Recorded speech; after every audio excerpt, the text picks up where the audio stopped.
Hi, in this video, we are going to talk about how to help domestic abuse survivors.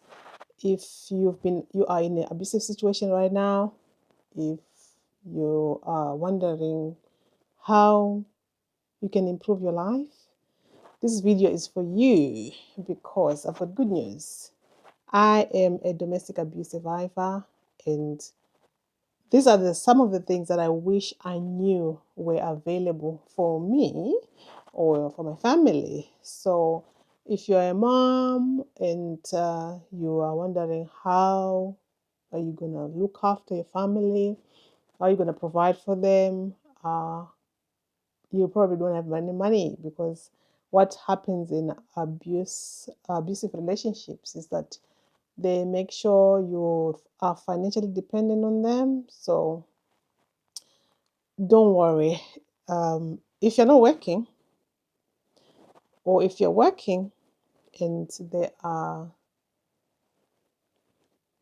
making sure that you pay for everything and they get away with it, and you just want to be free, you just want to be able to live again, you just want to give yourself and your kids a new lease of life, this video is for you. So with that said, um, if you live a narcissistic abuse relationship or any form of domestic abuse, if you decide to leave and you don't know, like you just know you want freedom, but you don't know where to begin, where to start. Your first port of call is to report that abuse, and this is where this video comes in. You're ready to leave, and there were so many questions about how you're gonna feed yourself, how you're gonna have to uproot your kids from school. If you're working, that you're going to have to lose your job and start over again. But you know what? Starting all over again with freedom, good health, is worth it. The pain that you're enduring, you're experiencing right now is just, no one is meant to live like that. So if you don't know about where you're going to put your kids or where you're going to live, for example, I had to walk away from my home. It was a house we had bought together, and we'd lived in there for 10 years. So obviously they were like, I own half the property, so I'm not going anywhere. And I was like, same as me, and I've got kids. So if anything, if you're the one who's not happy with the relationship, then leave. But no, they were not going to do that. They did it once, but they didn't do it again. So accommodation wise, right, for you is that you can, after you've called like a women's aid, or you've gone on the chat, there's a video that I made about how to report domestic abuse. There's there's all the information about who to contact. And then when you've contacted them, they'll tell you some of the things that I'm going to share with you right now. So, yeah, oh, this is itchy. Right.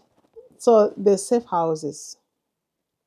You can move within a week if they've got availability. If they don't have availability, you can be put in a hotel while you gather your thoughts, while you process what's been happening to you. However long the abuse has taken place, because like for me, it had taken place for a whole 18 years without me knowing. That's what abuse does, isn't it? You don't know it's abuse. You don't know what to call it. You just know that this is how you probably are even numb to what is happening. But if somebody talks about it, you'll be like, you're talking about my life? Yeah. So, oh, why is this itchy? Never mind. So, after you've contacted Women's Aid or any domestic abuse helpline or even the Samaritans, they will give you accommodation first. And also they'll tell you what things you should bring with you. Things like your birth certificate, your travel documents. Uh, yeah, those are, and any medicine if you're on any medication. Because while you transition, you probably need to have that with you. And you need your birth certificates for applying for things, maybe for your child's education, like if you're moving schools. So, like I said, this video is about resources and support that is available for you. So, one, you'll be given accommodation. It might not be, it will be temporary accommodation, right? For while you apply for if for things like universal credit, which will get support. You'll be assigned a support worker to right. Let me just make sure I'm not leaving anything out. Okay. You'll be assigned a support worker, and there's safe houses, also called refuges, where you could where they'll take you in with your children, and depending with how big the house is, you might have to share. You might be housed in, yeah, you might have to share like the kitchen, the living room, um, the bathroom, but it will be temporary. And besides, for me, I felt this was like regaining control, taking back my power that I'd given away for way too long. So now that you've got somewhere to live, now and then on the finance side, now that they've applied for, they'll help you. I mean, the support worker will help you. They'll be like having a checklist. Apply for universal credit, and then the next thing is you need to apply for your children's school transfer. I mean, this can be a bit upsetting because you you sort of like feel like you're not letting them down, but like you've disrupted their rhythm and you've taken them away from their friends. But it's all for their own good in the long run. So the the birth certificate, they would need it when you apply for, I'm sure for universal credit as well, or maybe they don't need that. But for your child's education, if they're in primary, I'm not sure what happens in secondary because my daughter had finished her GCSEs. She was going to go to college. Um, so we didn't need to worry about transfers and stuff. Yeah, we just turned up at a college that was near us, and then it was just in time for the beginning of the new year. So yeah, things will just progress for you easily. So you've got somewhere to live. You've applied universal credit for you. You've applied for your child's place, which can be like, ooh, like having to deal with application forms was so hard for me because my brain didn't want to think, didn't want to process things. I'd been bearing a lot of pain, a lot of hurt. So I'd gotten to a point where just even to try and tell somebody what's happened to me or even to fill a form, I just like, what? This is way too much. My brain couldn't process that. I couldn't handle it. So now the third thing is when you move from where you live, probably you don't even have money for transport. They'll give you the support available for you to move from your house to maybe the next train station or for taxi or to wherever you'll be assigned accommodation to. They will make sure you move from your house to that point, and you'll be received by a woman. They'll be calling you along the way just to make sure everything is fine. And when you get there, they will receive you. Obviously, you cannot carry a lot of stuff. If you've got money right now, You can put your things in storage uh, so that you can access them later when you get settled. But I just wanted a fresh start. So I only took 2 suitcases, one with our clothes for 3 people. And you can imagine having to get like every item, your socks, your pants, your jeans, your nightwear. Uh, you know the dynamics about clothing. You'll be wearing maybe 5 items, and then you're trying to think how many days can I carry, and we were like between change of seasons as well. So, anyways, after they've received you, they'll give you money for food in the form of vouchers. So, like for me, I was given like a £20 voucher to go and buy food from Morrison's. And that was like the first ever time I'd gone into Morrison's as a free woman. And remember, when you live with an abuser, they don't want you to experience the world. You're just like caged. So they were doing the shopping now, and I wasn't even allowed to do any shopping because I wasn't working and it was their money. So they didn't want me to know how much money is being spent on food or where money is going. So when I went into Morrison's, I was like, oh my God, now having to meal plan and with £20 and thinking, what are we going to buy? What are we not going to buy? Yeah. So the house will have a bedding, a bed, fridge. Like I said, you'll be sharing stuff, which is okay. And you probably live with other women. If you're a woman, if you're a man, you will live with other men. And if you've got like issues with substance abuse, there's support where you'll be housed with people with those kind of issues so that you get the appropriate support. Now,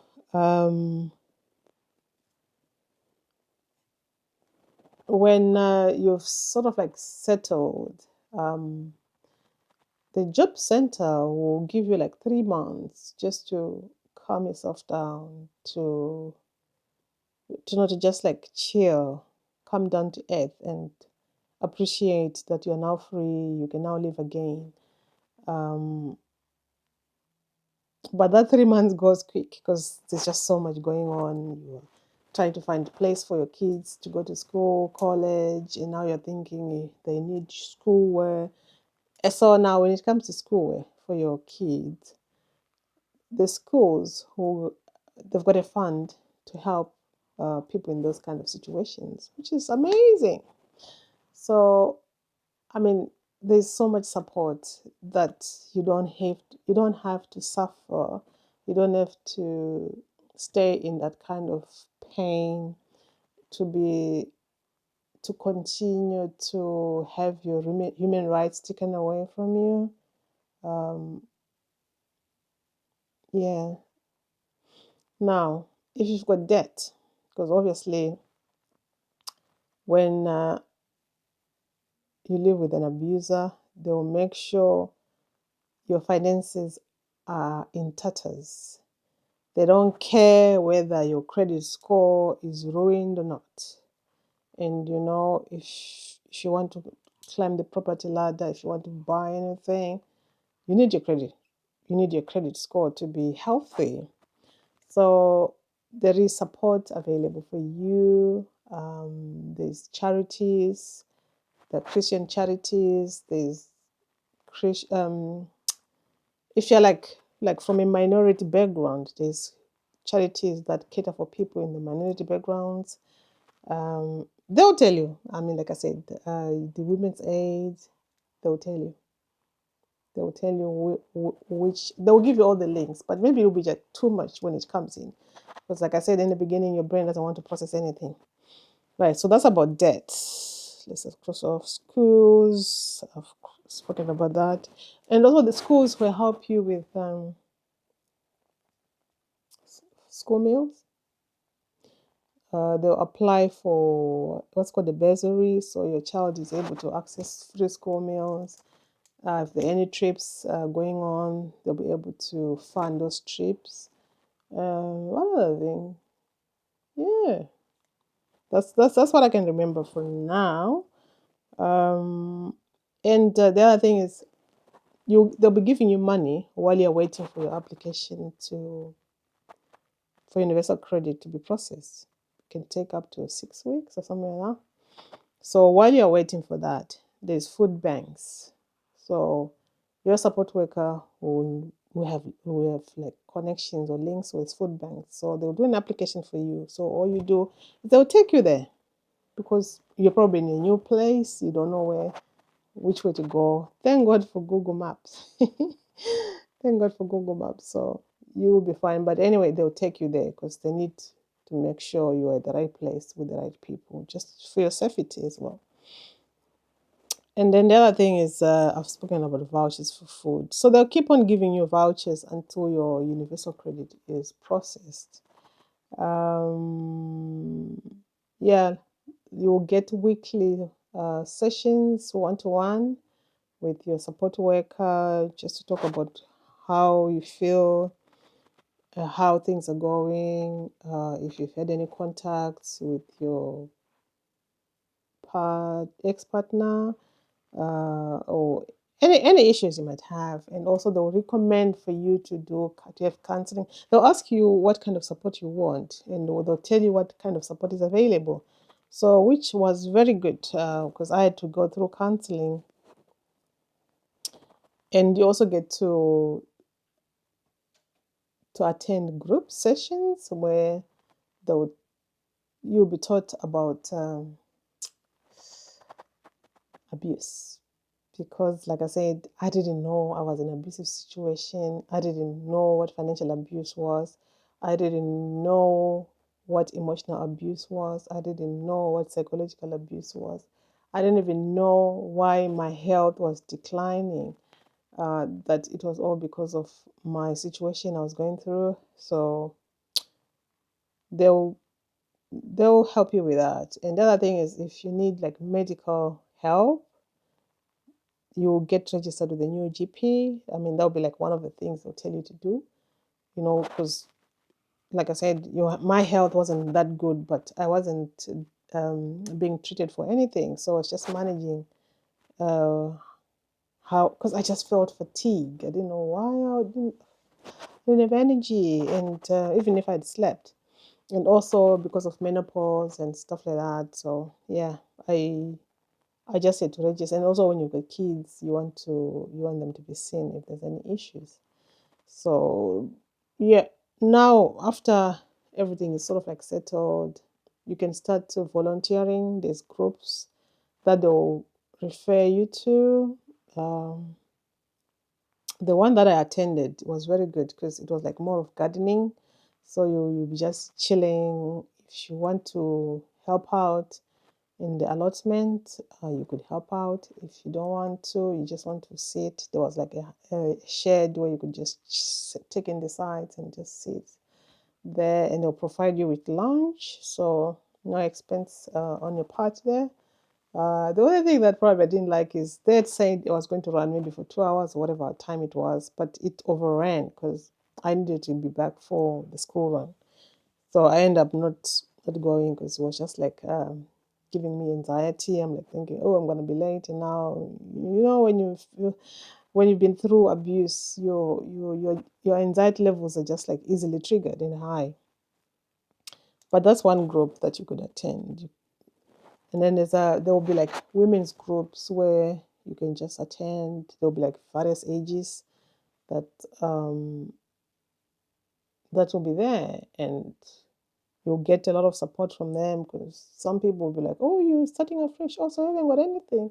I've got a microwave, and then I got a sofa. I'm changing my furniture. If you want it, I can give it to you." And then one will be like, "I've got a fridge." So you find that before you even have somewhere permanent to move to, you already have people offering to help you. I found that really, really, really, really, really amazing. And had I not made the first call to set myself free and my children free, I wouldn't have come across all this.